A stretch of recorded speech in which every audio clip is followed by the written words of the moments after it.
So they don't want to be caught, they've been caught in the dust, so now they want to appear really tough when it comes to impairment.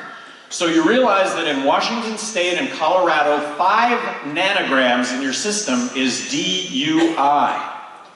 Let me give you an example that I hope you will pass on to others. I'm gonna butcher his name. Ross Rigobaldi, the Canadian snowboarder, Vancouver, wins a gold medal in giant slalom snowboard. First Olympic gold medalist.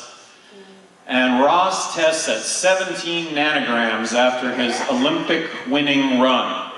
So does that mean you can be triple impairment or triple DUI in Washington State and Colorado and win an Olympic gold medal? I don't think so. Ross should have got a double gold medal is what he should have. And thank goodness they did not strip his medal. They said that it was probably secondhand smoke. I can tell you that that's impossible, and I'm all for Ross. I'm all for Ross. I mean, he is the poster child for, okay, impairment is somewhere out there, but it's not 17, that's for sure. I don't know what it is, but it needs to be established. Right now, a big issue surrounding our entire industry is that you now have 24 states where it's legal medically, you got 4 states where it's legal recreationally, and you have the District of Columbia where it's, I love the District of Columbia. It's now legal, but you can't buy it, you can't sell it. All right. But the issue is everything that's produced in all of those states has to be grown, processed, and manufactured in those states.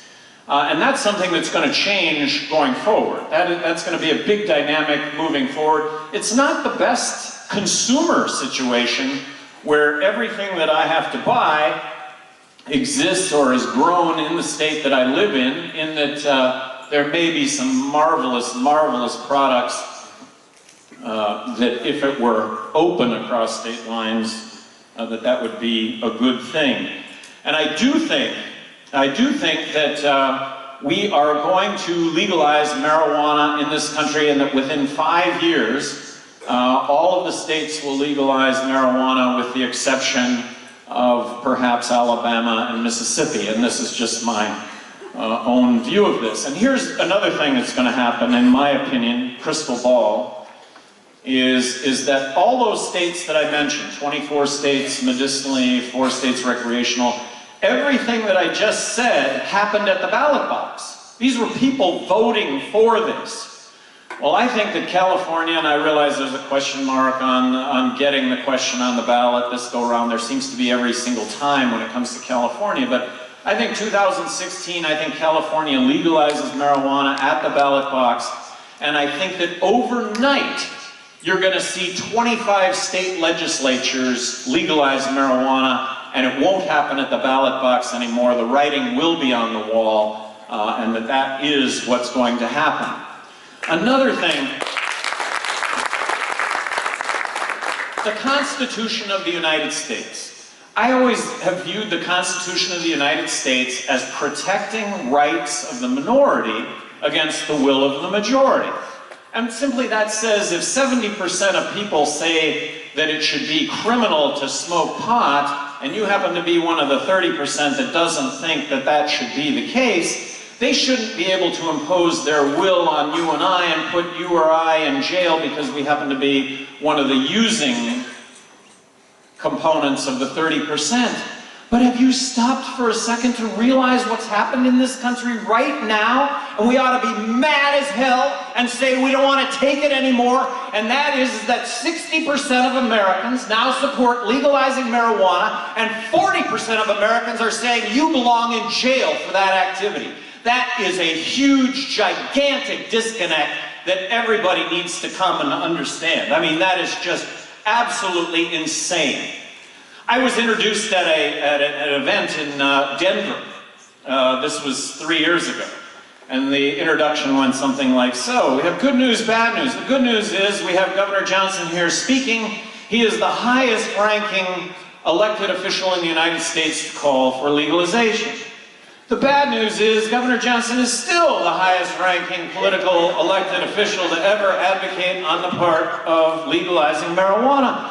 There are no politicians that are genuinely advocating legalizing marijuana. And I realize there's some late to the party right now, but when you consider the whole universe of politicians at the congressional level, US Senate level, presidential level, none of them are embracing this, and yet arguably right now 60% of Americans are supporting the legalization of marijuana.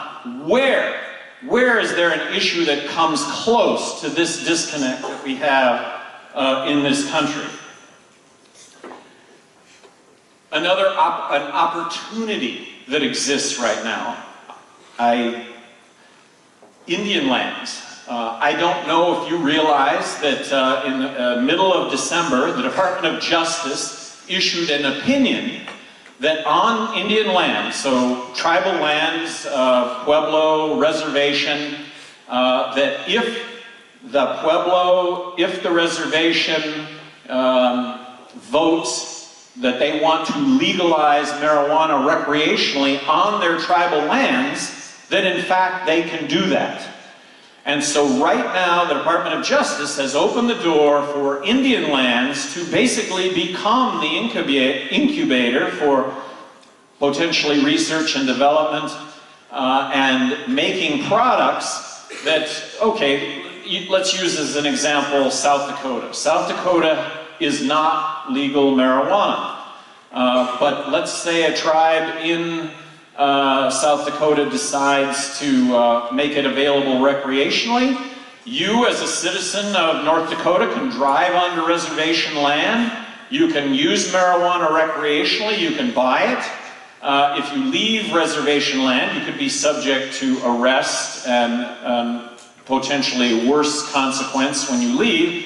So the idea would be not to leave with the product, but here is a huge opportunity that Indians have that the rest of us don't, and I think that this will ultimately actually add to the urgency of states just plain passing legalization, because we don't want to be left behind. Indians are always going to have the advantage because of this ruling, because of taxes and the fact that they're not subject to tax. If the rest of us are subject to a 50% tax and they're doing the same products, same services, they can put a 40% vig on that and it's theirs. It's not anyone else. So big, huge, gigantic opportunity, I think, to partner with Indians and Indian country, and I'm sure that you're probably all aware of that. Since I've gotten involved in this business, I want to say that you all are the best people in the world. You really are. I mean, we're all together here. We are making the world a better place. It's an honor to be a part of all of you pulling this train in the same direction, and ultimately it is to make the world a better place.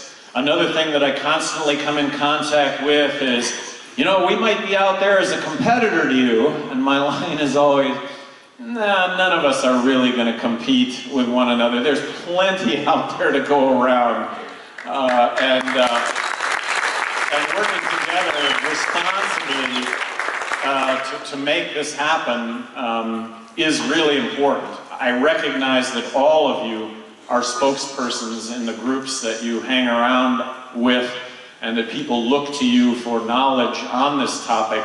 Let's just not turn the volume down, but turn the volume up. There are still 50 people in this country that are incarcerated for life because of marijuana. Let's not forget that there are tens of millions of Americans who are convicted felons in this country, but for our drug laws would otherwise be tax-paying, law-abiding citizens.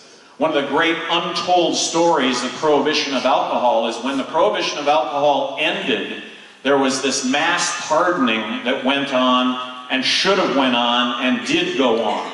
That is something that needs to happen here in this country right now. But like I say, that